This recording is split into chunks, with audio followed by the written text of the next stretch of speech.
नमस्कार। Canvas click के इस नए एपिसोड में आप सभी का स्वागत है और हमेशा की तरह इस बार भी हम एक ऐसे नए टॉपिक पे बात करने जा रहे हैं जो आपके लिए है जरूरी। जी हाँ, हमें हमेशा से कहा गया है कि नॉलेज लो, बड़ों से ज्ञान लो, ये आपके लिए जरूरी है। ये वेद पुराण हमें ज्ञान देते हैं, पर ये ज्ञान है क्या और ये क्यों जरूरी है हम सबके लिए? आज इसी एपिसोड में हम बात करेंगे। चलिए शुरू करते हैं आज के एपिसोड। आज के समय में हर दूसरे इंसान का अपना एक अलग ज्ञान है। तो क्या अलग अलग जो ज्ञान हम लोग अपने आसपास देख रहे हैं कि आपकी समझ अलग है, जो कि आपने अपने पूरे एक्सपीरियंस में महसूस की है, जो आपने ली है, और हो सकता है कि वहीं दूसरी तरफ मेरा ज्ञान, मेरी नॉलेज, मेरे एक्सपीरियंसेस अलग हो। तो उस ज्ञान को कैसे समझा जाए? ये एक अनवरत यात्रा है जीवन, है ना। क्योंकि आप अपने जीवन यात्रा में अभी 20 कदम चली हैं, 25 कदम चली जी। मैं 40 कदम चला हूँ। तो 40 कदम जब चला हूँ, कोई 60 कदम चला है, कोई 100 कदम चला है ना। तो जो जितने कदम चला है, जितने इयर्स का हो गया, तो उसने अलग अलग लोगों के संपर्क में आया, अलग अलग चीजों की जिज्ञासाएं उसके अंदर थी, क्यूरियोसिटी थी जी। और उसने उसको फॉलो किया। और कोई थोड़ा ज्यादा जानता है, कोई थोड़ा कम जानता है, लेकिन इसको ज्ञान नहीं कहते, ये सब इन्फॉर्मेशंस है। है ना। ये इन्फॉर्मेशंस है। मैंने आपसे सुना, मैंने कुछ पढ़ा, कुछ सोचा, कुछ मनन किया। मैं कला जगत में हूँ। अब चूंकि मैं कला जगत में हूँ, तो कला जगत में क्या होता है कि मुझे फिजिक्स की भी नॉलेज होनी चाहिए। मैं थोड़ा केमिस्ट्री भी पढ़ता हूँ, मैं फिजियोलॉजी भी पढ़ता हूँ, मैं दर्शन भी पढ़ता हूँ, मैं धर्म के जो गुण, जो सूत्र है, उनको भी समझने की कोशिश करता। क्यों?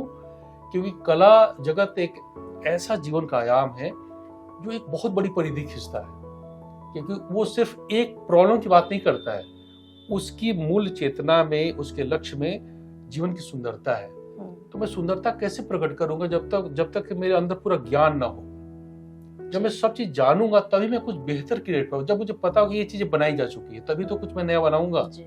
अगर पता ही नहीं है कि क्या बनाई गई है, तो मैं कुछ भी बनाऊंगा, मुझे लगा कि अद्वितीय है। ऐसा नहीं होता है जी। ऐसे कला जगत में बहुत से ऐसे कलाकार हैं जिनको मैं देखता हूं।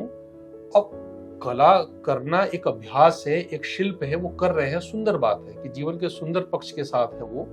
लेकिन क्या कला उनकी सार्थक है? क्या उनका योगदान सच में इतना बड़ा है कि वो अपने समय पे कोई प्रभाव डाल रहा हो, या वो न करे तो समय पे कुछ बहुत बड़ा बदलाव आ जाएगा? ऐसा नहीं है। मार्क्स के गुरु थे हीगल, उन्होंने एक बहुत बड़ी बात कही थी।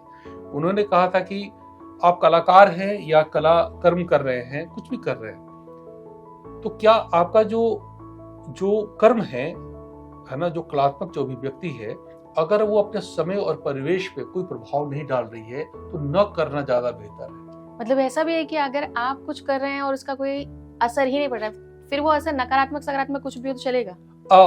वो तो है ना। क्योंकि अगर आप नकारात्मक भी करेंगे तो प्रकृति की जो ऊर्जा है, जो गति है, उसमें कुछ आप योगदान देंगे। ठीक। लेकिन कला is not all about negative aspect of life. कला हमेशा पॉजिटिविटी की बात करता है जी। तभी तो सुंदरता आएगी। नेगेटिविटी में सुंदरता नहीं होती है, नेगेटिविटी में असुंदरता होती है। तो कला पक्ष उसको छोड़ देता है। जीवन में जो कुछ भी असुंदर है, उसको सुंदर करने का नाम ही कला है ना।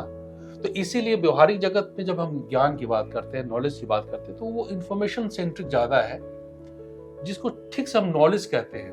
नॉलेज तो तब आती है जब आप मनन की प्रक्रिया में जाते हैं, सूचनाओं के लेने की प्रक्रिया में नहीं। मैंने कोई चीज पढ़ लिया, कितना मैंने मनन किया उस पर, कितना मैं उतरा, कितना गहराई में गया, उसके बाद जो अनुभव प्रकट होते हैं, जो प्रकाश प्रकट होगा, वो एक समझ का रूप लेता है। वो समझ एक नॉलेज बनता है।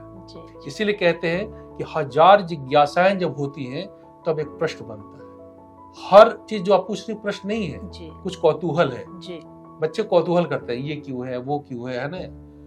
कुछ जिज्ञासाएं होती है। जिज्ञासाएं भी जो होती है, कौतूहल का एक बड़ा रूप होता है। उसमें हम पूछते हैं, उसमें हमारी आत्मा नहीं होती है ना।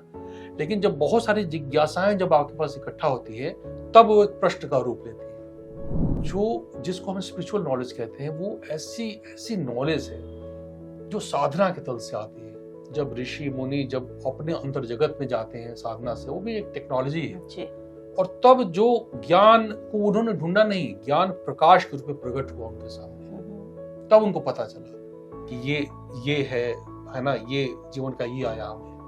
वही जो आपने अभी शुरुआत में कहा भी था कि ज्ञान आपको तभी मिलता है जब आप धैर्य रखते हैं जी, जब आप पेशेंस के साथ शांत होकर उसको ग्रैब करने के लिए बैठे होते हैं, आप चाह रहे होते हैं कि कोई ज्ञान आपको मिले, तभी आप जो है वो ज्ञानी बन सकते हैं।